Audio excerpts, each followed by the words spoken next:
Thousands of people are in Iran together as the body of slain General Qasem Soleimani makes its way through the streets. Earlier, dozens of Iranian lawmakers chanted "Death to America" as they met in parliament.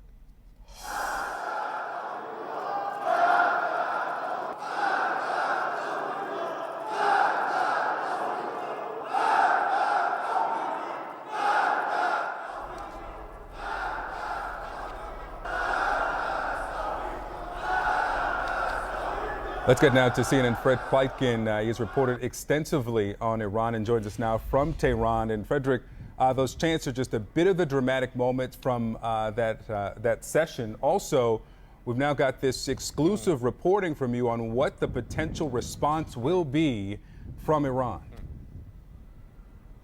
Yeah, exactly, Victor. And, you know, one of the things that we've heard pretty much from all levels of politics here in Iran and from the military as well is that Iran is going to retaliate. There will be a response and there will be revenge. We heard that from Iran's supreme leader, from Iran's president as well. So I spoke to the main military advisor of Iran's supreme leader, someone who's extremely high in the hierarchy and very close to the power center of this country. And I asked Hossein Degan, what exactly is the response going to be? And he said there will be a response that will be a military response, and it will be against military targets, but that Iran does not want a wider war with the United States. Let's listen in. پاسخ حتما پاسخ نظامی خواهد بود. The response for sure will be military and against military sites. Let me tell you one thing. Our leadership has officially announced that we've never been seeking war and we will not be seeking war. It was America that has started the war. Therefore, they should accept appropriate reactions to their actions. The only thing that can end this period of war is for the Americans to receive a blow that is equal to the blow they've inflicted. Afterwards, they should not seek a new cycle.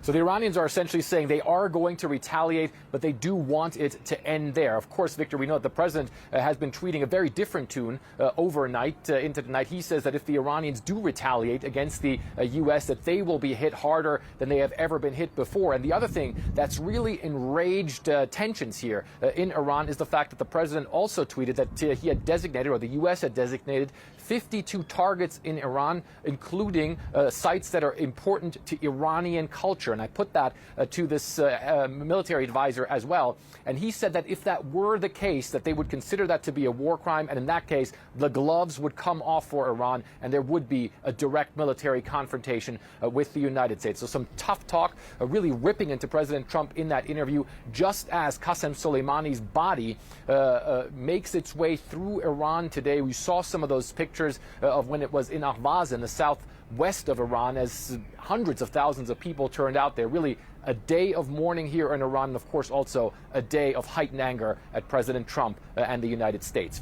And then, of course, there were other actions as well, like, for instance, when they shot down that U.S. drone, where it was pretty clear that it was the Iranians who were behind it. In fact, they said that they were the ones who did it. I think in this case, they want the action to be very clear, but they also want the action to end there. They say that they are going to do something that is in direct response to the killing of Qasem Soleimani that will be proportionate, as they have put it, and they don't want things to escalate from there. They say at that point they don't want a wider war. They don't want the conflict with the U.S. to escalate any further. What exactly that will be, obviously, no one knows at this point. But certainly the two things that we gleaned from that interview that seemed extremely important is that they say they are going to use their military to respond and they are going to hit military targets. It's unclear, of course, where those military targets would be in this region. And one of the things that we've heard from the Defense Department, from the Trump administration, is that the U.S.